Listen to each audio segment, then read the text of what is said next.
I want justice for my dad. The entire healthcare system failed my mom. I don't want him just to be a number.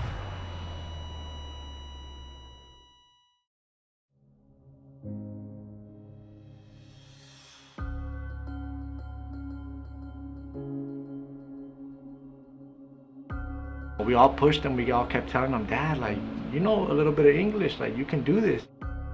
And it's something that he always wanted. It was a very, very proud moment. It was probably one of his most special days, and you could just see it on the picture. He had a flag, he would always carry it in the beginning and put it in his car, in his work truck.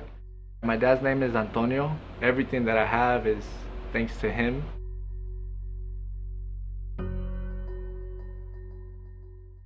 What's your mom's name? Helen, bet you. She was so kind, just generous with her love. You showed us a picture of her with your two kids. She's a grandmother too, and she loved her grandkids. Like nothing else made her light up in the world like her grandkids did. That's her next calling in life. Her next job was being a grandparent to spoil her grandchildren, and she did a phenomenal job at that.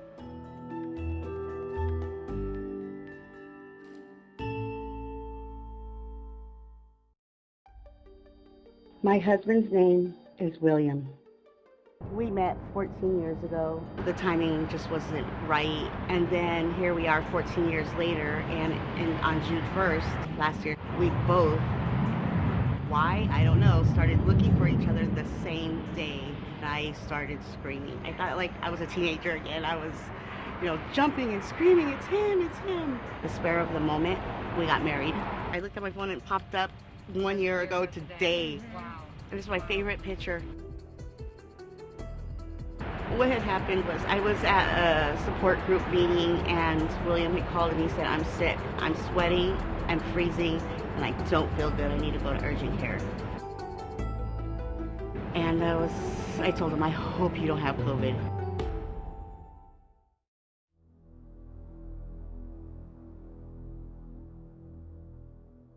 We all came back positive, and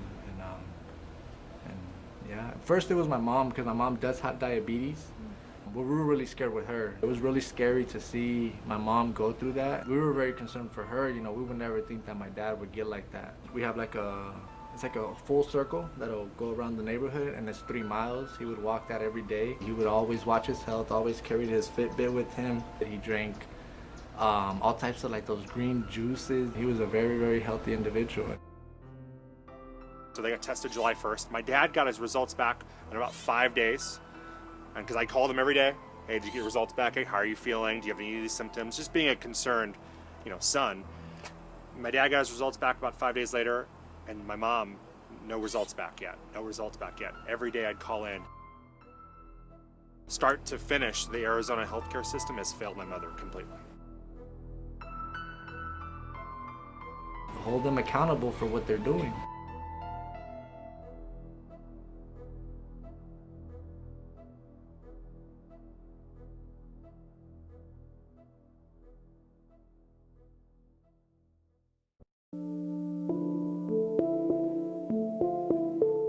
Hospital bed space in Arizona is running out. On July 11th, Arizona trying to get a hold on the coronavirus crisis. The number of cases across the state continue to climb. Cases spiking, testing, complete chaos. By July 13th, the state reported ICU beds reached nearly 90% capacity. Helen's family taking her to the hospital, where she finally tested positive after waiting 12 days for results. Hospitals were struggling to find effective treatment options while patients were struggling to access them. For example, Helen's sister-in-law, Maria Pityu, also admitted. The two put in the same room. Almost immediately, doctors giving Maria remdesivir, an imperfect yet promising drug that's since been approved by the FDA to treat COVID-19. Jason, learning his mother, Helen, was denied the drug. The doctor says every COVID patient should get remdesivir, and we have that via text. But the administration said my mom couldn't have it, and that kills me. Other treatment options like ECMO machines and ventilators also in short supply, forcing hospital staff to choose which patients are qualified to get them and which ones are not. Do any of our elected officials know what guidelines are set? And are they okay with the guidelines set by hospital administrators to say they get to pick who lives and who dies? Across town, Antonio Robles at Banner Thunderbird was given remdesivir the day he was admitted. Antonio on a BiPAP machine telling his family he was experiencing a different problem. As Antonio continued to fight COVID-19, on July 14th, he complained of a bad headache, otherwise showing signs of improvement. Statewide, on the other hand, the situation worsening. By the 16th, Maricopa County doubling its medical examiner's office cooler capacity, running out of space for bodies. That same day, Arizona setting its first record for ventilator usage. The following day, another grim milestone. To that point, the highest number of coronavirus deaths reported in a single day, 97. Health systems across the state overwhelmed. Banner tweeting the company would be bringing in 1,000 out-of-state workers to help. Tony, concerned his father could fall victim to that strained system. Antonio Sr. telling his son he had been pressing his nurse call button repeatedly, needing to use the bathroom. He's all like, unfortunately, I had an accident and they had to change me, or they gave me new clothes.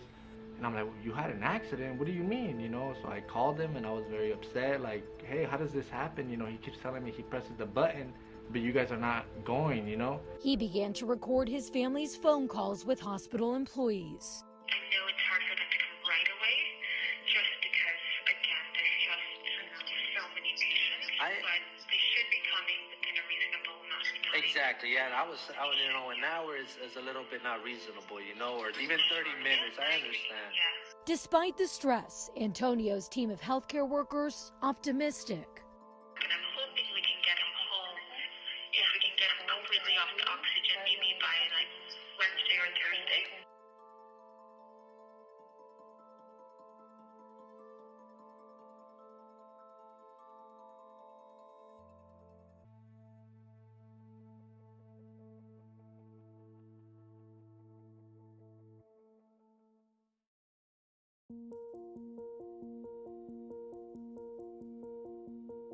Days after William Kirby was admitted to Banner Boswell, his wife received a shocking text message from him. I'd rather just go home and die at peace with my life. And I'm like, what is this about? The next call I get that my husband's heart stopped. They forced him into a coma and on the ventilator. Contact was lost. And as Antonio's family was preparing for him to come home, their lives would change too. I was really, really hoping, we would see improvement and not have any of these complications. Instead of bringing Antonio home like they hoped, he was placed on a ventilator. I think the complication was, along with, the COVID-19 seems to be starting to improve, the pneumonia seems to be starting to improve, but with the extensive sinusitis that he had on top of that, I think that just added more inflammation. So I was like, I would like to FaceTime him. I would like to see him. Is there any way that I can see him? Because he was already on the ventilator. And it was not my dad, He was just completely swollen. His eyes were like, I don't know how his eyes can get like that. By July 21st, nearly a month after Arizona activated a crisis standards of care, the state as a whole was failing to contain the coronavirus. What that means for all of us in the hospital within the state of Arizona is that we are busy. So your nurse may be more busy than in usual time. Busy was an understatement. In normal times, ICU patients receive close to one-on-one care. They need it. At most, ICU nurses will have 2 patients at a time. On July 23rd, though, a nurse telling Tony that was no longer the case. We have double the ICU beds for COVID than we ever had before. So the two of the ICUs that we used to have, now we have double ICUs and most of it's COVID.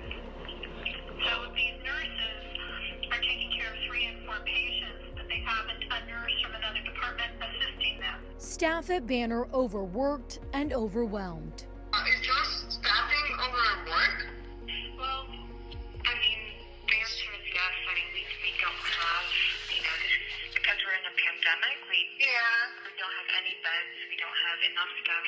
You know, I felt helpless. I felt like I couldn't do nothing. The day Antonio was admitted to the hospital, he complained of a headache.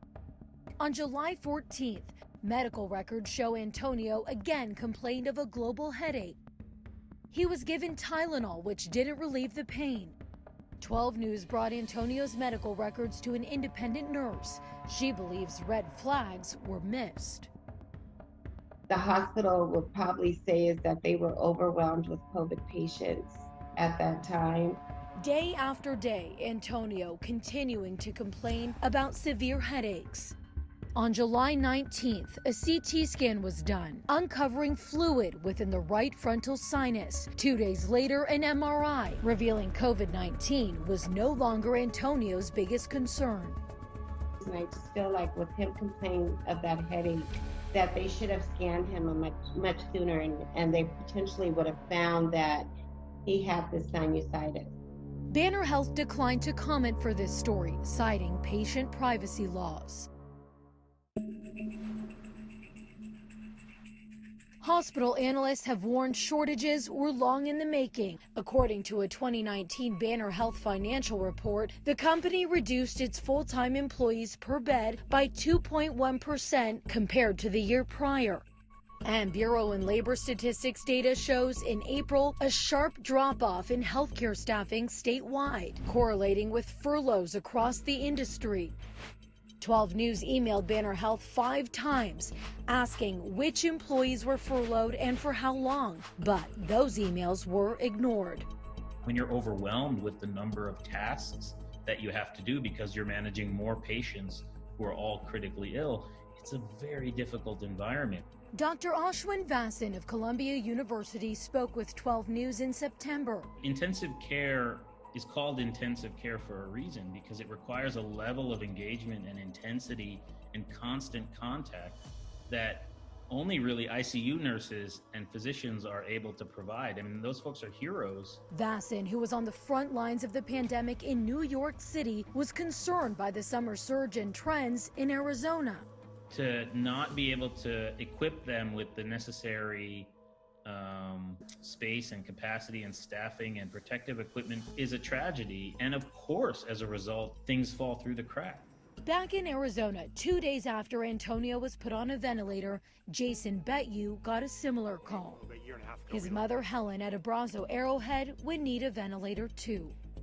He FaceTimed her moments before she was put on it. I looked her in her eyes, and she could tell the energy was completely gone. Her will to fight on her own was gone. I didn't recognize her, and it's kind of burned an image in your head. You'll never forget that.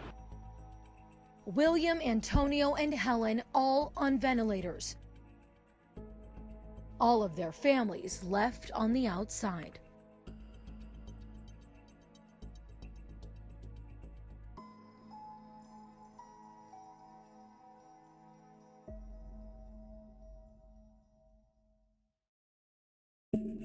Trisha Kirby's husband, William, on a ventilator since July 10th. She wanted him transferred. I thought, this is going to work. This is going to happen. At least give him that chance. In April, to assist families like the Kirbys, Arizona created the Surge Line, a call center to help transfer COVID-19 patients. The lady was really nice, and she told me that they had only 2 beds left in AZ for this ECMO or to get some type of experimental treatment. So the process with Surge AZ was fairly simple. It's what didn't happen after that. Trisha says Williams' doctors decided it wasn't a good fit. So my husband was not transferred. That bed was gone. Jason Betyu wanted the same for his mother, Helen.